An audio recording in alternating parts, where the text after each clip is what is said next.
Hello and welcome to All Villa, No Filler, a podcast all about Aston Villa, the world's greatest football team. Today, I'm honoured to be joined by Daily Telegraph Football News correspondent Matt Law for a chat about Unai Emery's side. Great to have you with us for the first time, Matt. Firstly, it's been a dramatic transfer window for Aston Villa, and deadline day obviously had a lot of incomings, well, a few incomings at least. What did you make of those deadline day signings of Harvey Elliott and Jadon Sancho in particular?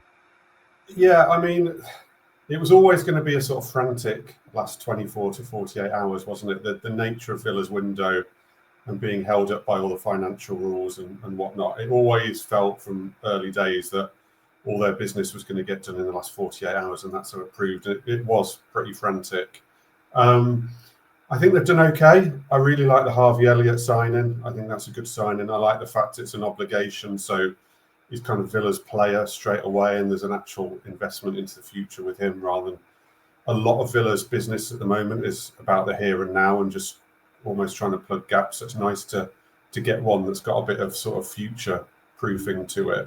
So I think that's good. And Sancho, is a gamble. It's undoubtedly a gamble. But they were really in the position, I thought, where they didn't have any choice but to take a couple of gambles, particularly in that wide position with the way it worked out with other players going elsewhere and things like that. So it didn't surprise me that they ended up with a player like Sancho. Elliott was a nice surprise because that sort of came out from nowhere after chasing around after Asensio and a few hours of Paquetá kind of excitement and then deflation. So, yeah, numerically, they're now similar to last season with Gesson as well, which I think is important. I think that fourth central defender spot with Lindelof is important too, just because we saw what happened last season when they had the defender injury crisis. It really impacted results. They drew some games and lost some games they should never have drawn and lost, really. So, numerically, I think it's important. Quality-wise, I think they've got some quality in there. Some of it will be a bit 50-50 and whether it works or not. And I think they've probably done as well as they could do.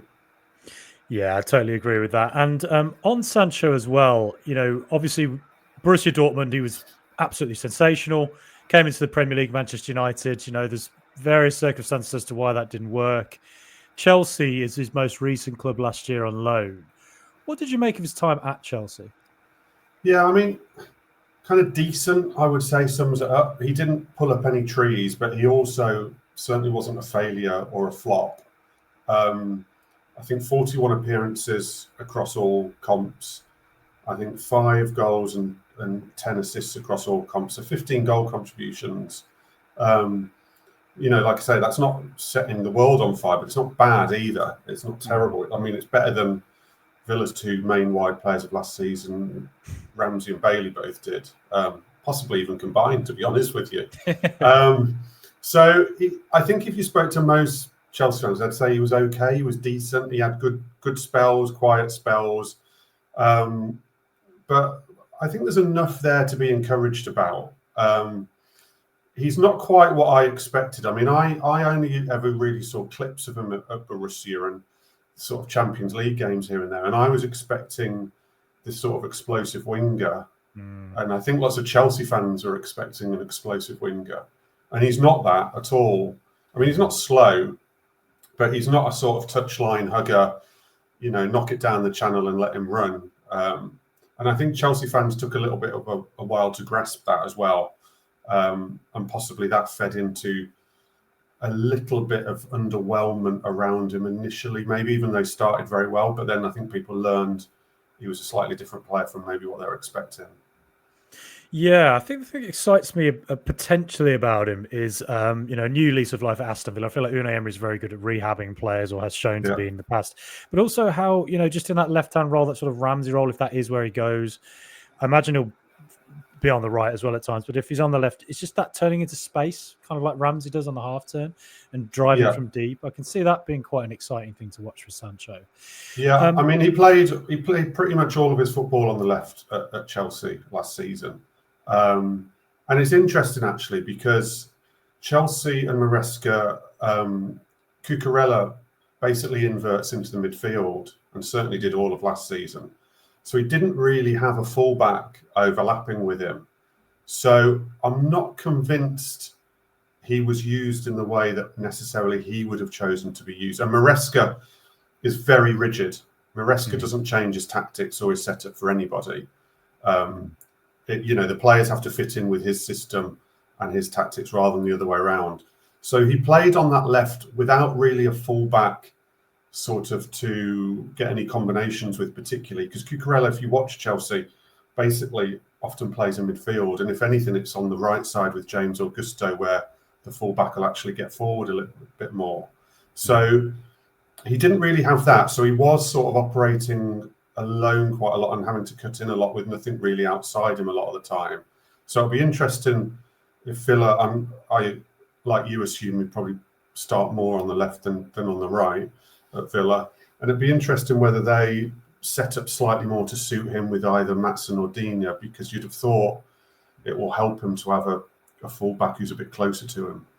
Yeah, and I think kind of in his defence as well, because obviously there's been a lot of negativity about his time at United and all that. But I think in his defence, I'd say that when I looked at Borussia Dortmund's team, they have very dynamic fullbacks and runners in that team. Achraf Hakimi on the right, where Sancho was a lot on the left. You'd have had like Rafa Guerrero ended up at Bayern Munich, and those were all players that he could work with from deep and coming up into the final third. Whereas I think at Man United, if you think of the left backs, it's like Luke Shaw's brilliant, but he's injured all the time, and then like I don't know Tyrell Malacia, and it just there aren't so many like direct runners in the way they were at Dortmund. And then, as you mentioned there with Cucurella at Chelsea, that's really interesting to hear that as well, because that's not really something I'd thought about myself too much. And so I think that at Aston Villa, having Maatsen or Dean overlapping him, as we know they do on that left-hand side, it could be really interesting to watch Sancho. And it might just, it'd be definitely an interesting one to watch this season, I think.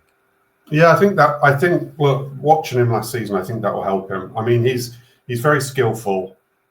He can beat a man. He doesn't generally beat a man with pace. He's sort of good at nutmegging them and sort of dribbling around them. He's very, very skillful, and that was evident all of last season.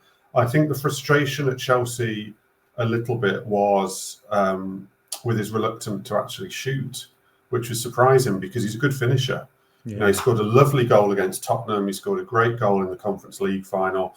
Like I say, I catch most of the Dortmund clips, so that means I see his goals, and he can clearly finish. I'd say actually watching him finishing is one of his strengths, and yet there was a spell at Chelsea around December or January when there was a stat about he hadn't shot a goal for a ridiculous amount of games, and Maresca kind of spoke about it and said he wanted him to shoot more, and it felt like a little bit of a lack of confidence at times when you thought you could cut in and really have a go, because he's certainly capable of it. And there'd be a few little groans where he'd look to be in a promising position and he'd look for the pass instead of the shot. That, to me, was a bit of a confidence issue. I mean, again, Maresca's done a very good job at Chelsea, in my view, and I think he is a very good coach. I'm not sure he's a rehabilitator, though. Yeah. Like I say, he's very stubborn. He can be quite cold when he wants to be. And I haven't seen any evidence of him sort of getting something out of someone who needs to be rehabilitated. Whereas, like you say, it seems to be, I would say it's Unai Emery's biggest strength, I've seen, to be quite honest. I mean, when he first came in, Watkins needed it, McGinn needed it. We've then since had Rashford. He sort of tried it with Asensio and got there to an extent. And I'd have thought he will fancy that. So again, it'll be interesting with a manager who seems to have a big strength in rehabilitating, whether he can actually help that. I just felt there was a bit of a confidence issue with Jadon at Chelsea sometimes. Yeah, completely. No, I totally agree. It's understandable given the struggles he's had at United. It's hard to get back to that form. But I don't know. I'm sort of more hopeful with his time potentially at Villa than I think a lot of fellow fans are, which is understandable why they were a bit concerned about it. But also, one thing I did notice with Sancho as well was in the Conference League towards the latter end, the quarterfinal, semi-final, and the final, lots of goals and lots of assists against sides that aren't too dissimilar to what we're going to face in the Europa League this year. I mean, are you quite hopeful that he can actually, or do you think he can be quite a big factor in Europe, particularly? Well, his best performances undoubtedly came in Europe, and he's played in the Champions League final with Dortmund. He's very used to Europe. I do think that's important. I think it's very important that you have players who know the rhythm of midweek weekend, travelling away in Europe. playing in those atmospheres and then having to come back and play again in the Premier League. And I think that should be an advantage to both him and Villa. I see that being good. And yes, certainly European football last season with Chelsea, albeit the Conference League, did seem to suit him slightly better. And he seemed more confident. I mean, you can see it in the numbers. He just seemed a little bit more confident in that environment as well. So you'd hope with Villa that would be the case too. And it tended to be the case towards the end of the season with Chelsea. Madueke ended up moving onto the left side and Neto played right. And Jadon was on the bench a little bit at the end. But he was on the bench in the league, but starting in the Conference League as well. So it'll be interesting how Villa use him. I could see to start with that Unai could use him off the bench quite a lot, to be honest with you, because he's had no pre-season, because obviously he's sort of been in that United bomb squad. So I suspect that this little run of games between the international breaks will almost act like his pre-season. I could see him being on the bench a fair bit in that run, just trying to get him up to speed a little bit. And then maybe after the second international break, he's at a stage where he can start a little bit more. But the one thing I would say that I'm encouraged by, last season, like I say, 41 appearances. It's his first real consistent season in England in terms of appearances because of the way things went for Man United. So Chelsea have rehabilitated him a little bit in that sense, in that he should be more used to the pace of the Premier League, the physicality of the Premier League, and just being involved in that amount of games again. That should be a plus once he does get up and running, but he has missed an entire pre-season, unfortunately. Yeah, I think that also is reflective to me. With him missing all that time in pre-season, is how I think as Villa fans we might just need to be a bit patient with our form until sort of October, maybe late October, when hopefully that Thursday to Sunday run might get Villa into the flow of things. At the moment, it seems quite stodgy, and the new players will obviously take time to bed in. But obviously the other big signing on deadline day was obviously Victor Lindelof came in the day before, but Harvey Elliott. What are your overall thoughts on that? Yeah, look, I'm really encouraged by him, really optimistic about it. I love him as a player. I know a few people around him just because they're sort of around other players who I deal with down in London with Tottenham and Chelsea a lot. Always speak very highly of his personality. He's got good people around him, good family. He's got a bit of an edge to him, which I really like. He has got a little, I hope I'm allowed to say this on this show, but a little bit of a shithouse element to him when he wants. There's that wonderful gif of him giving the new Newcastle striker the V's. But I like that. I do think sometimes Villa can lack a little bit of edge away from Emi Martinez, who sometimes has the wrong kind of edge. So I like that. He's going to be a little terrier. I suspect he'll be someone the crowd can really latch on to. And I just think he can play right. He can play 10. I just think he's a great pickup for Villa, and I'm really hopeful that he can hit the ground running, because he has had a pre-season. He's been involved in the bench in Liverpool early in the season, so he should be in good shape to start if Unai wants him to start. Obviously, everything takes a little bit of time, but I'm more hopeful that he might start a little bit quicker than Jadon, who I think might need a bit of time. But I really, really like the Harvey Elliott sign. He was linked to West Ham at one point this summer, and I remember thinking, if Harvey Elliott ends up at West Ham, I'm going to be gutted. Yeah. He's too good for West Ham. And when Tottenham missed out on Gibbs White, there was a lot of talk that Tottenham might go for, and that never materialised. But yeah, I really like that signing. Yeah, I mean, the reports say 5 million now, but then a 30 to 35 million obligation next summer, I think, is what was reported. But he's, I think the way I look at Elliott as well, having watched him throughout the years, I've always rated him extremely highly. And 22 years of age now, he's won 2 Premier League titles. He's won various other competitions. To come into Villa as a winner, somebody who has that background to him, I feel like he's at an age now where he's ready to become an actual talisman. Because it's impossible to do that at Liverpool, given the players around him. But at Aston Villa, I sort of feel like that's what he could end up being. Maybe somebody who surprises a lot of wider football fans into just realizing how good he actually is. Yeah, I mean, look, I think he's very highly rated. When I've seen the reaction around the country and listened to other podcasts and people talking about Villa's business, I think actually a lot of people outside Villa are pretty positive about the Harvey Elliott signing. I think if you ask lots of fan bases, would they fancy Harvey Elliott? Most fan bases outside the sort of last season's top four or whatever, I think would be pretty positive about the prospect of signing him as well. As you say, I definitely think he's a player who can connect with the crowd and therefore become a bit of a talisman. Like I said, I think he's got that little edge about him that the crowd will like. And he is a terrier, he's a worker, which will always go down well.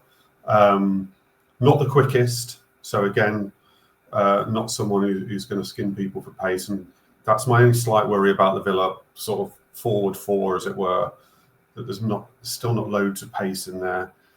Someone you could see, though, there's been some positive, I cover England, and there's been some positive noises out the England camp from Morgan Rogers about playing with Elliott and Sancho. And you could see that those sort of young English lads form a nice little group and bounce off each other quite nicely. I think that's important too, because Rogers has played like a drain the first 3 games for Villa. Yeah. And his big mate, Jacob Ramsey's just left the club. And it feels like he needs to just refocus a little bit and also just sort of settle down again a little bit. And having Harvey Elliott and Jadon around there, 2 young English lads, knows a little bit from England's setup clearly, especially Harvey, I think. I think that will help him hopefully too. So that could be a positive. Yeah, and it does feel a little bit like with Rodgers at the moment. He's probably getting targeted in a way he hasn't done necessarily as much in the past when the opposition teams look at Villa and go, that's their man who might make something happen. I guess with Sancho and Elliott as well, that might, not only will it help him have those young fellow English lads around him and they can build a dynamic relationship, but also kind of it means opposition teams then have quite a few players then to think about and can't just primarily focus on one player. It has to be split across. Now, just a couple more questions, but obviously Emi Martinez, that took up a lot of the transfer window. There was an article last week wrote that said he trashed his Villa reputation. Is there any way back for him? Well, there's always a way back in football. I mean, look at Tevez at Man City when he went off to Argentina once and was refusing to come back, and he eventually came back and played. There's so many examples worse than what's happened with Emi, where things have gone on where in any other business or any other environment you would say that they have to sort something out to split, and there's a way back. There's always a way back. My article on Emi certainly wasn't saying there's no way back. I called him the world's biggest Wally instead of the world's number one. And, he, in my view, my personal opinion as a Villa fan and also as a football reporter, he let himself down in the last couple of days of the window. Yeah. But it was just in the last couple of days of the window. He didn't do an ESAC. He didn't do a WISA. I think it's very important that he hadn't come out and said anything publicly about wanting to leave. Whether he now has to say anything publicly now, I don't know. He probably just needs to get in there, get his head down and get playing again. I do think that probably it will tarnish his legacy at Villa. I think he would have always been a sort of legendary figure. Even if Villa don't win a cup or whatever under Unai, I still think Martinez would have gone down as a bit of a legendary figure. And I think a little bit of that sheen will be taken off and it will affect his legacy a little bit. But it doesn't need to be something that becomes toxic and poisonous and we can't all move forward and move on and one day have it's quite funny now, to be honest with you, but we'll have a little bit of a laugh about what happened and how he ended up with egg on his face, quite frankly. Yeah, and I guess the hope is that, we look at all the tweets on the day about, how close he's coming to being at Manchester United. He's waiting for the message. And then maybe there's a penalty shootout in the Europa League later this season. He's the hero and we all look back on it and go like, He's got the perfect chance. I mean, that Europa League gives him such a perfect chance. And, if Emi's coming back with his tail between his legs and is ready to sort of refocus on Villa and prove that, okay, things went on in the summer, but now I'm a Villa player and I want to continue to be a Villa player. And he said when he signed that contract about wanting to win trophies for Villa, well, if they go and win the Europa League, the team that wins the Europa League, if they do that, will go down in Villa history. And will be a historical team, and he would be part of that. So there'd be absolutely no better way, and it's a great chance for him to sort of ram the words of people like myself down my throat about world's biggest Wally and things by, helping us to win a Europa League, and I'd be there cheering him if he did, to be quite honest with you. Yeah, absolutely. I've already booked my spot in Birmingham, exactly knowing where I'm going to stand, relatively close to Snob's nightclub, probably. Just There's a new Snobs nightclub. Did you know that? yeah, I know. Yeah, it's no longer. Sorry to have to bring this up, but I can't let this go. I went back to Birmingham for an old reunion night in the summer, and couldn't believe that Snobs had turned up on Broad Street now. That they've rehoused Snobs and repackaged it. And I would be lying if I said we didn't go in just to have a little look at what it was like and have a couple of pints. Did it still have the faces on the wall as you walked in? They've done it. So they've redone a wall in there with all the old faces. We were in there. I was like probably 30 years older than most of the people in there. And we were I was saying to my mates, no one else in here knows why that wall's significant at all. Whereas we're all like taking pictures and WhatsApping old mates saying they've done the walls. Brilliant. Yeah. Sorry, I couldn't let that Snobs mention go. No, absolutely. It's it's Snobs on Broad Street. It just feels right. It's like saying weird. It's like saying Dwight York wore a Birmingham City shirt. You're like, hang on, what? That didn't happen, did it? And it's weird because most people who used to go to the old Snobs were the kind of people who were trying to avoid Broad Street, Yeah. They were trying to get off Broad Street, and all that lot can go to Broad Street and go to Studebaker's or whatever it was down there. We're all at Snobs because we're all the supposed cool kids, and now it's all been intermingled. Yeah, Snobs and Ramshackle.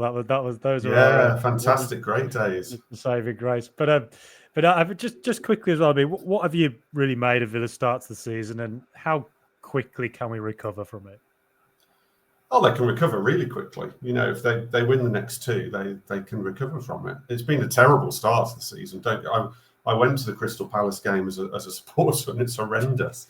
And it's been a really terrible start to the season. The draw with Newcastle I could handle. That's fine. Drawing with Newcastle at home is no disgrace. Man sent off, so you take the draw, you get out there. Bizot had a good debut. There were positives to take from that, but the two games since have been shambolic, quite frankly. And there's just been this feeling of negativity that there's maybe a hangover from the United game at the end of last season. Clearly, the summer has had its impact on the squad and the feeling and the mood around Villa. I think the international breaks come at a brilliant time for them. I think they massively needed that. You hope everyone comes back, and it's almost like reset. It's almost like, look, those three games, and I actually say this a lot because of the transfer window. I think it's mental that the transfer window carries on when the football season's on, and you have so many clubs who are hampered by it and disadvantaged by it. And I always say that in those first games where the transfer window's on, for most teams, forget like Liverpool and Arsenal going for the title, but for most teams, anything you get in those games is a bit of a bonus because it's kind of not realistic because it's kind of like no one's got a settled squad yet. We don't know what anyone's squad's going to be. I don't even like making any preseason predictions at that point because you just don't know who's going to end up where. So if you can get some points on the board and get a good start and maybe get your striker scoring, that's all a bonus. We've done none of that, sadly, but what I would say is I always think that actually once the season's shut and you come back from the first international break, that's kind of the real start of the season. Everyone's properly got their squad. Everyone's a little bit more settled. And I actually think that's when the season starts. And Villa have to take that approach. They have to come back in this week after the international break and just say, reset, complete reset, forget those three games. We start here. We start with what we've got here. And we just start. That's gone. That doesn't matter. And taking 1 point out of three games, there'll be points in the season where most clubs, again, outside sort of Liverpool and Arsenal, everyone, who take 1 point out of three games or who lose three games or who take 2 points out of four games. So in the wider scheme of a 38-game season, it can be so sort of minimal, the impact of that. But they've got to react quickly. They've got to react. If they were to lose the next two, then it becomes a little bit of a bigger problem. They've got to react quickly. Yeah. Feeling good about the Everton away game with Senor Grealish on the left? Look, I'd have loved to have seen him back. Do you know what? I am, though, because they beat Wolves 3-2. Wolves are actually been worse than us in the start. Wolves have been terrible. I watched them away at Leeds, and Everton were terrible away at Leeds. They picked up a good result against Brighton, fair play, but that was obviously the first game in the new stadium. I think there's nothing. Everton, there's a narrative around Everton all of a sudden that they've had this incredible start to the season. they've lost against a promoted club and narrowly beaten a club that's bottom of the table and looks like they'll be fine. I'd still hope to go there and have a good chance of winning. And it's not like we've never faced Grealish before. Yes, he's having a good time. Villa have faced Grealish before. Obviously, it's written in the stars that he will have a goal or an assist or something. Who knows? But there's no reason not to feel confident ahead of a trip to. I nearly said Goodison, the Hill Dickinson.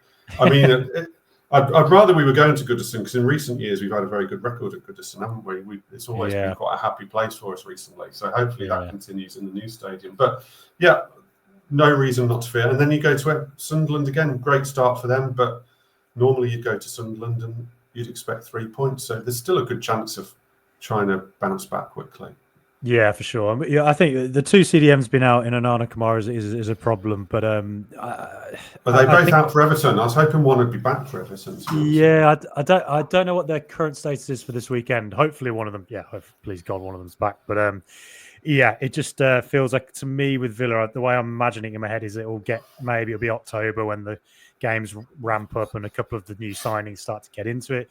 The Villa start to build the relationships between the new players and Rodgers and Watkins and all that, and then start to kick on. So I'm just going to be patient. But like I say, Everton away, we've been having a good time up there in recent years, and then Sunderland away as well. Why not go up there and show why we're a team that we're in the Champions League so recently? And then the Europa League starts, and I've thought since I sort of tried to process the United game and finally get over the doom of just missing out on the Champions League. I do think this season is so much about the Europa League. I don't want to do I covered Tottenham winning the Europa League. I was there for the final. I covered their whole European campaign alongside some of their Premier League campaign. I don't want Villa to do a Tottenham. I don't want us to completely, because that campaign was saved at the end of Tottenham, but it was so miserable for their fans just going every week and watching games like we saw against Crystal Palace just gone. I mean, that was happening every single week to Tottenham in the league, and then they'd turn up in the Europa League and have a good result. That would be a hard, horrible season, even if you get the glory at the end. But if Villa can knock about and do okay in the Premier League and be up around the top 8, top 7, I'm putting so much on the Europa League this season. For me, that is Villa's 15-game season. It's a 15-game season, which is much easier to win than it is to finish in the top 4 or 5 of the Premier League. I mean, that is just fact. So you may as well prioritise it. And I think English clubs more and more are going to, we saw it last season with Tottenham and Man United, and I do think it's going to become a theme, depending on which clubs are in there, that a lot of clubs end up prioritising the Europa League over the league because of what you can win a trophy and get in the Champions League. Like I say, from playing 15 games, of which the quality is kind of mostly lower Premier League to mid-table Premier League at best, to be quite honest with you. Yeah, and if Villa won it, it would just be the most unbelievable feeling as well, wouldn't it? Well, I saw I was so jealous of the Tottenham fans. I mean, I was in Bilbao, and I was so jealous of them and their celebrations afterwards. I was happy for them, but I was really, really jealous of them because I was thinking, if you were in there and that was your club, and you've got the double whammy of the trophy and the Champions League, it would just be sensational. Yeah, I live in an area that's quite a split of Arsenal and Tottenham, and the Tottenham, the day after, everybody wearing their Tottenham shirts and all that, and I just thought, what a feeling that must be, and like I say, I've got that place of Snobs nightclub planned out. So, but Matt, it's been absolutely brilliant to chat to you. Thank you so much for this. I feel like I could talk to you all week and all year, but there's probably a lot to ask of you. So, but thank you so much. For those who maybe don't know, where can we find you and your work online and elsewhere? Yeah, look, I write for the Daily Telegraph. I mainly write about Chelsea, Tottenham, and England, a little bit of West Ham and things. I occasionally dip my toe into Villa when I've got a strike. It's usually if I've got a strong opinion about something or want to sort of tag on to a big game and let John Percy let me write something because he's the main Villa man for us. But yeah, just over at the Telegraph website. I've got Twitter, but I'm not going to say it because most people hate X these days anyway. So which is kind of where I feel with it. So no, just all the normal places. But thanks for having me. Really enjoyed it. No worries. Thank you so much, Matt, and up the mighty Villa.